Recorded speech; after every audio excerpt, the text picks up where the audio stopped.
Alaihi Wasallam, ada seorang sahabat bernama Abdullah bin Rawahah. Dia bukan orang sembarangan, penyair, pejuang, dan pejabat. Tapi yang paling keren dari dia, kejujurannya. Suatu hari, Rasulullah Shallallahu Alaihi Wasallam mutus dia ke negeri Syam buat ngawasin perdagangan kaum muslim.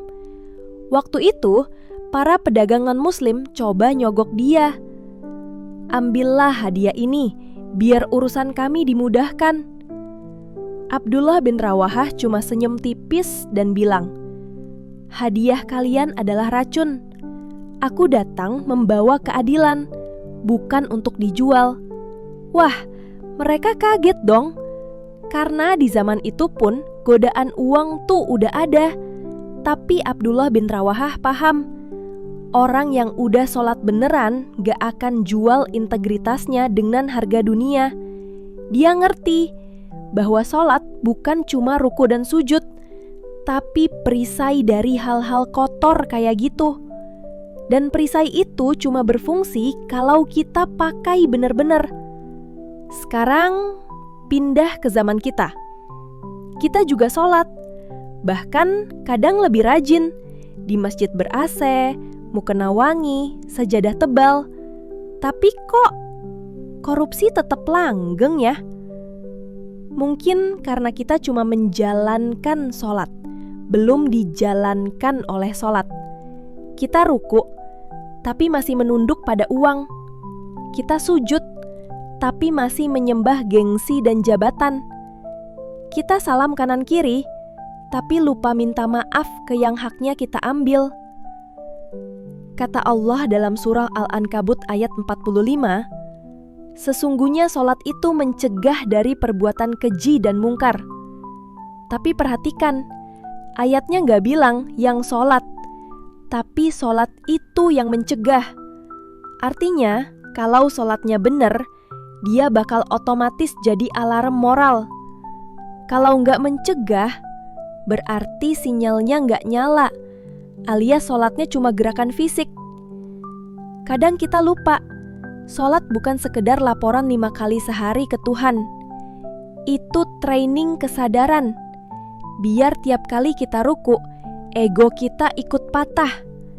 Tiap kali sujud, nafsu kita ikut jatuh.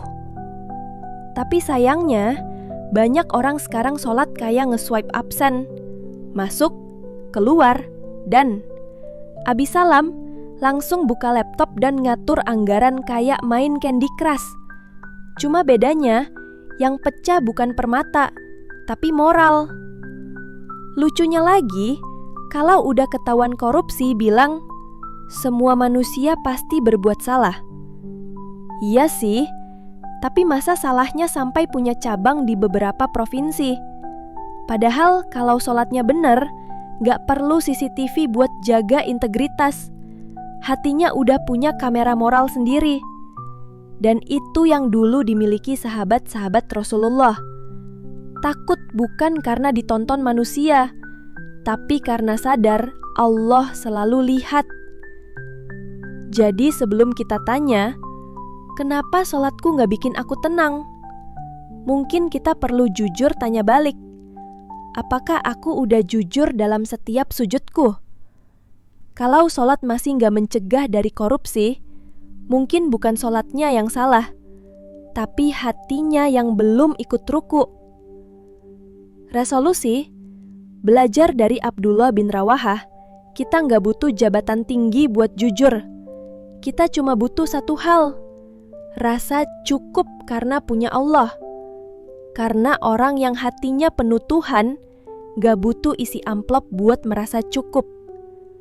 Dan kalau suatu hari kamu tergoda buat curang, ingat satu hal, sholatmu 5 waktu.